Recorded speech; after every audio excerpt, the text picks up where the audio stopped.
Welcome to the Canadian Dalek Empire.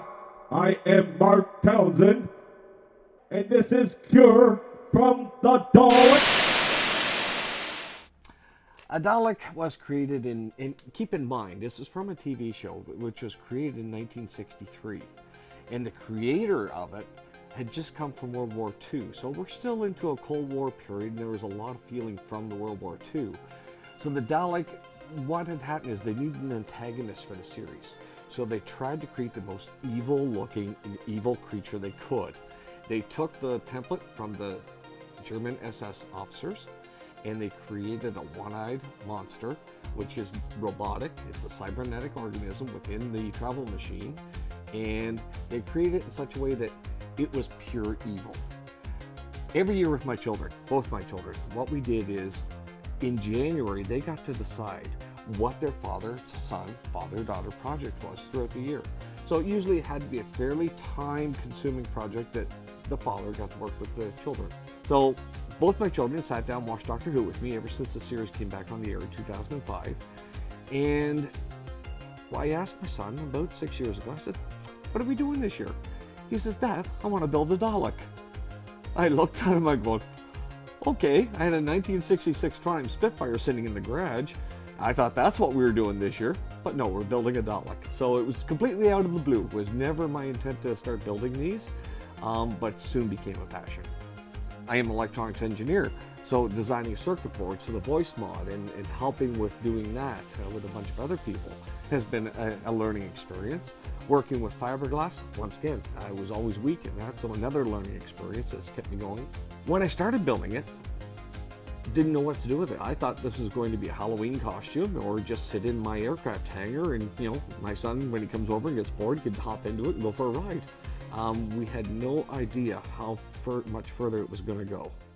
Creating something for people to see that they've never seen before was enjoyable for the first little while, but there's a lot of expense. You really need a driving force for it. What you want is a reason. So getting a charity that we could support was an excellent reason. It allows us to support children's hospitals, do some good for the community. There are two events I'll tell you about. One was at London just recently. We were down there, and we don't allow people to drive our Daleks as a rule.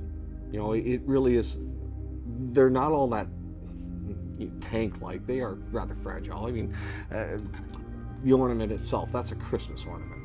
So it's thin plastic, and people run into things, they'll break something. But every once in a while, you see a person who really deserves it, or really, you know. So this one fellow, he was with his teenage children, you know, a boy and a girl, and they took an interest to Dalek Nighter, and he gave a very large deposit for the Sick Children's Hospital in London. So I said to him, I said, you know, totally out of the blue, I said, put all three together, I said, you know, who's the biggest fan? And the kids both said, Dad is. So I put him inside the Dalek, and I let him go for a ride. And he did quite well. And he was having a lot of fun. We took him out, drove him around, came back. When he got out, I didn't know the fellow. He came and gave me a huge hug, and not uncommon. You know, it's that type of event. People are very friendly. As he stepped back from me, he says, "Thank you. I didn't realize this was on my bucket list. I just told my children yesterday I have cancer." And he only had 3 weeks left. So that was very difficult. And it's not expected, it's out of the blue. But the worst one by far was the convention asked us in Montreal. They asked us, can we come in early? They made special arrangements for a Make-A-Wish. And, excuse me a second. They brought the girl in, completely hooked up. In fact, couldn't even get out of her hospital bed. They brought the whole hospital bed to the convention. She didn't have enough breath to really speak. They had a mic close to her mouth so we could hear certain things. And we actually were able to hook up our voice modulator to her so she could talk like a Dalek. It took 3 of us pairing off, because seeing a young child and you're her final wish in life, it was very hard.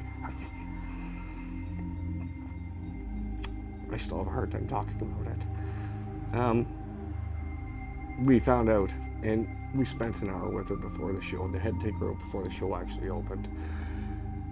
And we found out about a week later she passed on. So we do this for sick kids.